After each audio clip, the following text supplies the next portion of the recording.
All of you. तो आज हम लोग हिंदी व्याकरण में पार्ट 4 संज्ञा से संज्ञा को पढ़ लिए हैं आप पहले वीडियो में, और आज संज्ञा से जो अभ्यास के प्रश्न हैं उस अभ्यास के प्रश्न को आपको बताया जाएगा। आप ध्यान से इसे देखेंगे, समझेंगे। अब आगे बढ़ते हैं।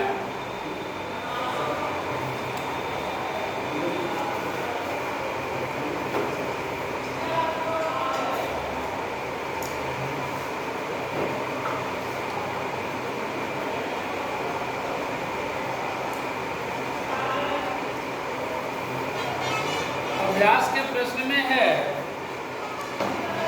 कि निम्नलिखित वाक्यों में जातिवाचक, व्यक्तिवाचक, भाववाचक, समूहवाचक और द्रव्यवाचक संज्ञा को चुनें। जब ये आप संज्ञा पढ़ रहे थे तो संज्ञा की परिभाषा के बाद उसके भेद हम बताए हुए थे। संज्ञा के कितने भेद होते हैं? तो संज्ञा के मुख्यतः 5 भेद होते हैं। इसमें पहला है व्यक्तिवाचक, दूसरा है जातिवाचक, तीसरा है भाववाचक, चौथा है समूहवाचक और 5वां है द्रव्यवाचक। तो अभ्यास के प्रश्न जो संज्ञा पाठ्यक्रम से जुड़े हुए हैं उसमें अभ्यास का प्रश्न ये है। प्रश्न पहला है कि निम्नलिखित वाक्यों में से जातिवाचक जो वाक्य दिए रहेंगे उसमें जातिवाचक, व्यक्तिवाचक, भाववाचक, समूहवाचक और द्रव्यवाचक संज्ञा को चुनना है। वाक्य अभी दिखाया जाएगा, उसको ध्यान से देखें, नोट करें और समझें। पहला है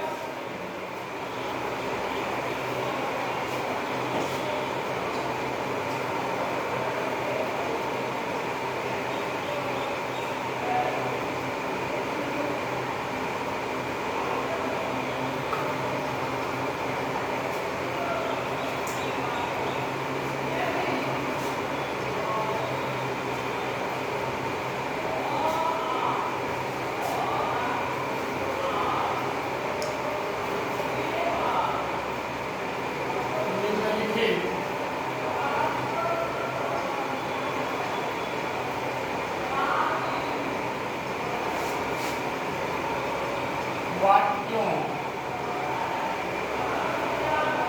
में से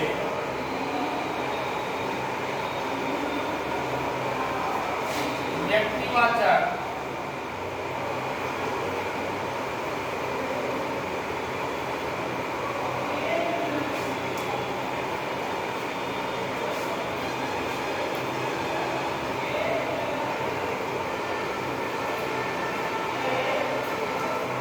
जातिवाचक,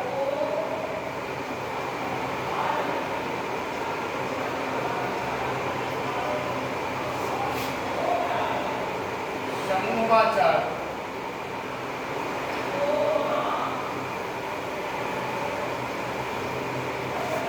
भाववाचक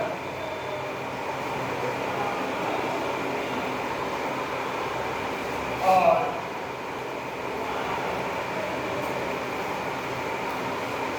द्रव्यवाचक संज्ञा को चुनें।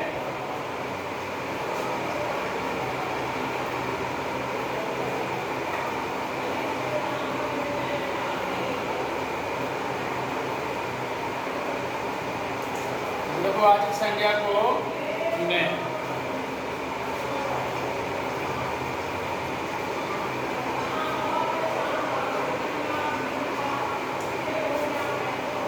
क नंबर में है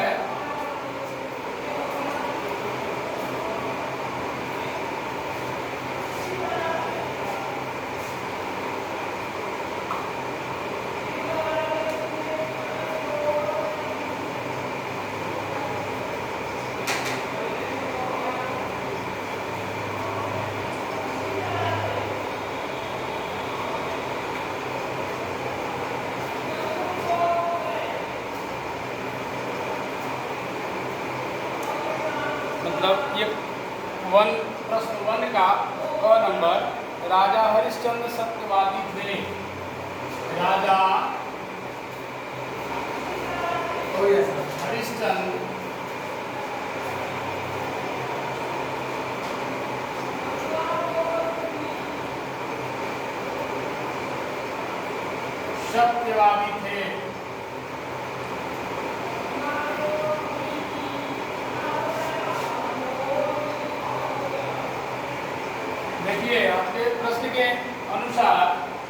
राजा हरिश्चंद्र सत्यवादी थे, ये व्यक्तिवाचक संज्ञा है।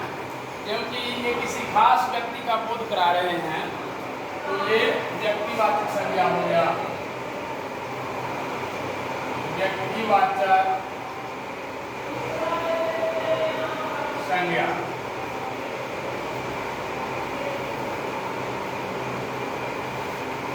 दूसरा है पटना बिहार की राजधानी है।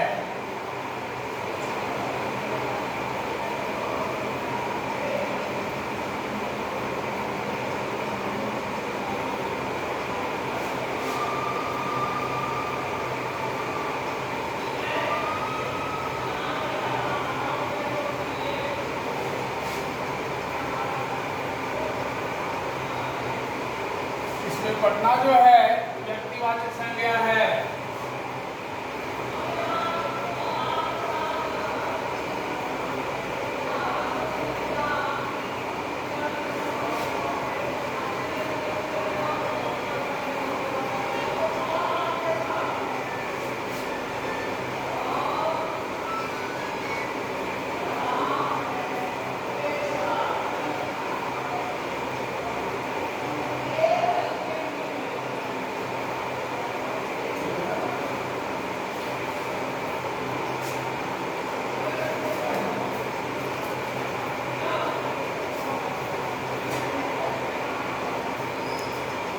दो नंबर,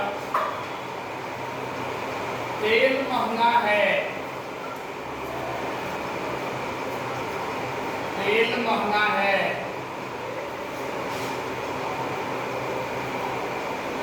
आप सभी जानते हैं कि जब संज्ञा को आप पढ़े हैं तो दूध, पानी, तेल, ये सभी, चावल, आटा, ये सभी क्या हैं? द्रव्यवाचक संज्ञा के अंतर्गत आते हैं। इसलिए तेल जो है, तेल द्रव्यवाचक संज्ञा। द्रव्यवाचक संज्ञा।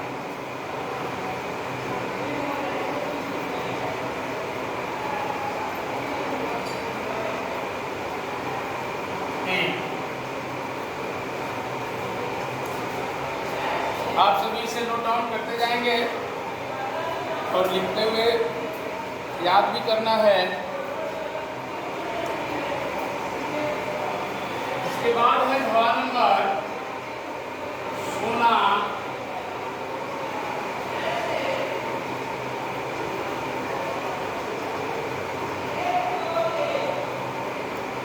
सस्ता है।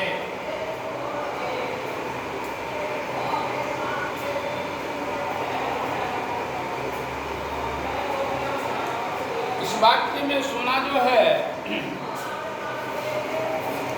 द्रव्यवाचक संज्ञा है। सोना द्रव्यवाचक संज्ञा।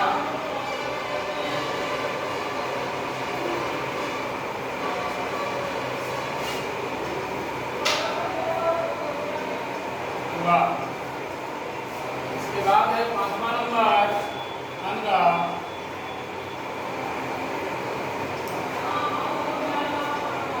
पानी स्वच्छ है।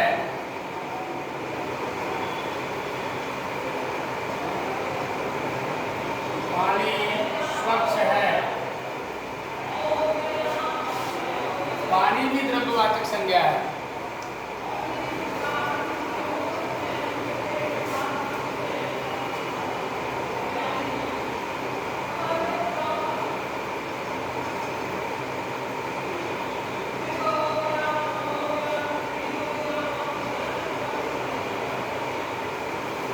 ये ब्रैकेट में जो लिखा जा रहा है पोस्ट में, तो ये समझ लीजिए कि आप इस वाक्य में जो राजा हरिश्चंद्र सत्यवादी थे तो ये व्यक्ति का बोध करा रहा है। तो राजा हरिश्चंद्र व्यक्तिवाचक संज्ञा हो गए। कि पटना बिहार की राजधानी है तो व्यक्तिवाचक संज्ञा की यह परिभाषा है किसी खास व्यक्ति या वस्तु या स्थान का बोध कराने वाले शब्द को व्यक्तिवाचक संज्ञा है। तो पटना बिहार की राजधानी है तो पटना भी व्यक्तिवाचक संज्ञा हुआ। उसके बाद तेल महंगा है तो जैसे आप संज्ञा पढ़े हैं तो ये द्रव्यवाचक संज्ञा के अंतर्गत आते हैं। दूध, पानी, ये सभी जो क्या है द्रव्यवाचक संज्ञा के अंतर्गत आते हैं। इसलिए तेल महंगा है तो तेल द्रव्यवाचक संज्ञा होगा। सोना सस्ता है तो सोना भी द्रव्यवाचक संज्ञा होगा। पानी स्वच्छ है तो पानी भी द्रव्यवाचक संज्ञा हुआ। उससे आगे चलते हैं। फिर 4 नंबर है हिंदी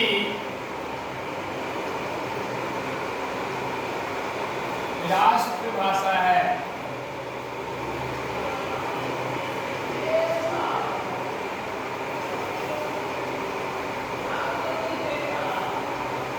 अब देखिए ये हिंदी जो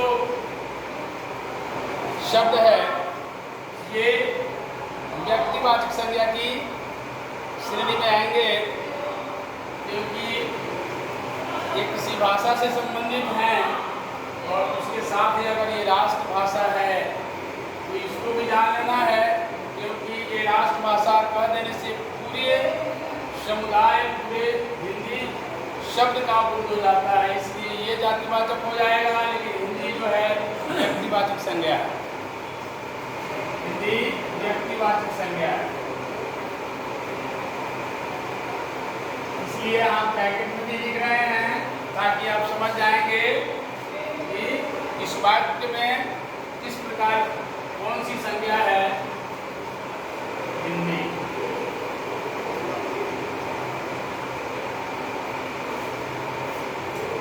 उसके बाद है 6 नंबर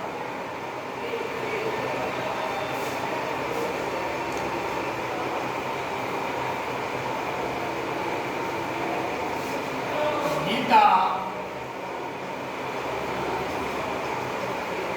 एक पवित्र ग्रंथ है।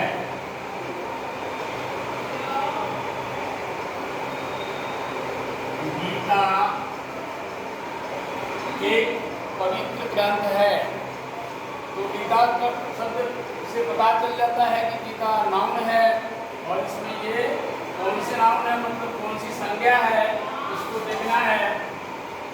तो गीता भी व्यक्तिवाचक संज्ञा, इससे किसी खास वस्तु यानी खास पुस्तक का बोध होता है। गीता एक महान ग्रंथ है, इसलिए यह व्यक्तिवाचक संज्ञा की श्रेणी में है। गीता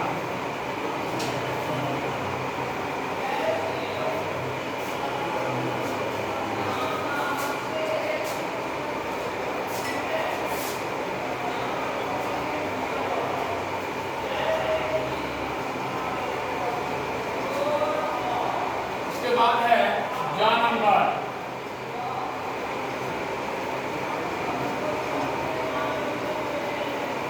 ईमानदारी।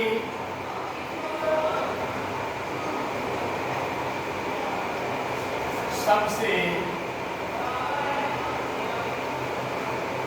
अच्छी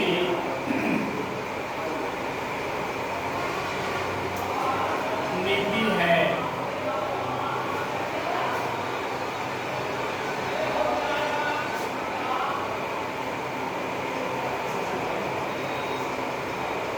और इस बात को समझेंगे, ईमानदारी सबसे अच्छी नीति है। तो जब इस संज्ञा के भेद पढ़ाए थे तो उसमें भाववाचक संज्ञा पढ़ाए हुए थे। तो भाववाचक संज्ञा का मतलब ही होता है कि किसी वस्तु या व्यक्ति के अवस्था, गुण, स्वभाव इत्यादि का बोध कराने वाले शब्द को भाववाचक संज्ञा कहते हैं। तो ईमानदारी, जैसे इसको उदाहरण में देखिए, ईमानदारी, सच्चाई, मिठास, कड़कपन, बुढ़ापा, ये सभी शब्द जो हैं ये भाववाचक संज्ञा के उदाहरण हैं। तो भाववाचक संज्ञा ईमानदारी जो है व्यक्ति का सबसे अच्छा गुण होता है, इसलिए ईमानदारी सबसे अच्छी नीति है। इसमें तो इस वाक्य में ईमानदारी शब्द जो है यह भाववाचक संज्ञा को भाववाचक संज्ञा को का बोध कराते हैं, इसलिए ईमानदारी जो है भाववाचक संज्ञा। भाववाचक संज्ञा इसमें हो जाएगा ईमानदारी।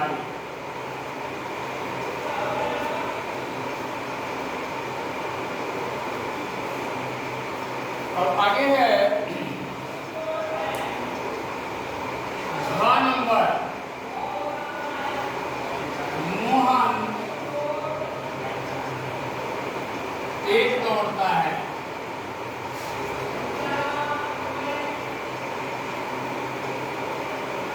मोहन तेज दौड़ता है।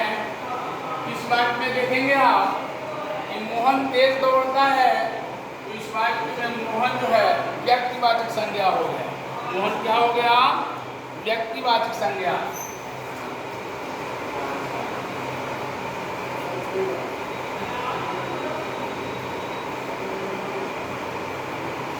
मोहन,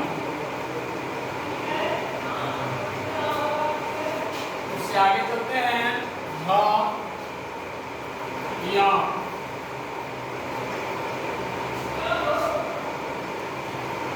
आज काफी गर्मी है। देखिए, आज काफी गर्मी है। अब देखिए, इस वाक्य में जो है आज काफी गर्मी है, तो देख लीजिए ये कहाँ पर ये नाउन है, यानी संज्ञा कहाँ पर है, इसको ध्यान देना है। ये सारे वाक्य में जो है तो शुरू में ही संज्ञा हो गया है, तो आप समझ रहे हैं कि आज हो जाएगा। लेकिन देखिए इसमें होगा गर्मी। गर्मी जो है ये महसूस किया जाने वाला चीज है, और जैसे ही महसूस किया जाता है तो समझ लीजिए कि भाववाचक संज्ञा की श्रेणी में आ जाता है। आज काफी गर्मी है, तो गर्मी जो है भाववाचक संज्ञा हो गया वाक्य के अनुसार, और गर्मी जो है आप इसको ब्रैकेट में लिख करके समझेंगे। भाववाचक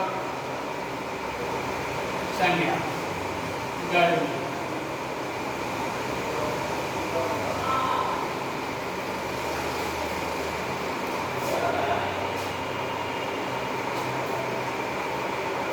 इसके बाद है भारतवर्ष एक महान देश है। भारतवर्ष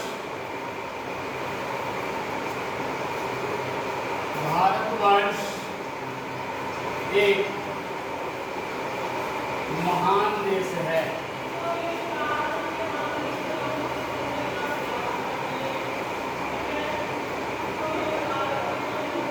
अब यहाँ आइए, भारतवर्ष एक महान देश है, तो इस वाक्य में ये आपको सिर्फ संज्ञा को ही चुनना है, और संज्ञा में भी संज्ञा के जो भेद बताए गए हैं, व्यक्तिवाचक, जातिवाचक, समूहवाचक, भाववाचक और द्रव्यवाचक, तो इस वाक्य में जो शब्द आए हुए हैं उसी में से चुनना है आपको कि ये शब्द किस संज्ञा के अंतर्गत आते हैं। देखिए सभी में चुना गया है, उसी प्रकार ये भारतवर्ष जो है ये भी जो है व्यक्तिवाचक संज्ञा के अंतर्गत आते हैं। व्यक्तिवाचक संज्ञा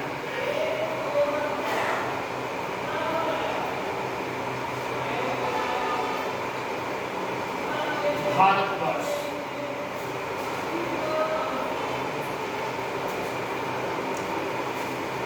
और इसी का सबसे अंतिम है क के बाद ख नंबर,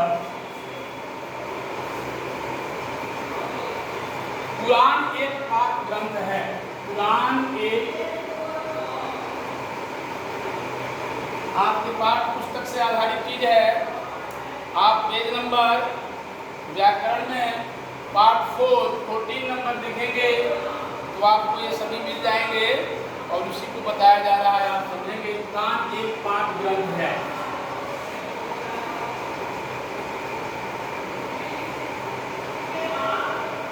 देखिए सबसे पहले आपके मन में ये हो रहा होगा कि कुरान एक पाक ग्रंथ है, तो पाक का मतलब क्या होता है। तो सबसे पहले पाक का मतलब समझ लीजिए। पाक का अर्थ होता है पवित्र, या उसको शुद्ध कर सकते हैं। इसलिए कुरान एक पाक ग्रंथ है, तो कुरान जो है व्यक्तिवाचक संज्ञा हो गया। कुरान क्या हो गया? व्यक्तिवाचक संज्ञा।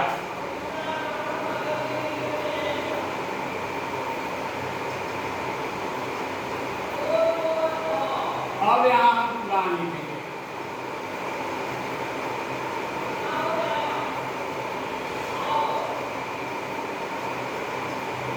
बच्चों आप सभी इस चीज़ को नोट डाउन कीजिए और आज के वीडियो में इतना ही। फिर अगले वीडियो में फिर दूसरे टॉपिक के साथ मिलेंगे और आज के लिए बहुत बहुत धन्यवाद। इसे आप LW में लिखें और याद करें, क्योंकि जैसे ही विद्यालय खुलेगी तो आपसे होमवर्क देखा जाएगा और सुना भी जाएगा।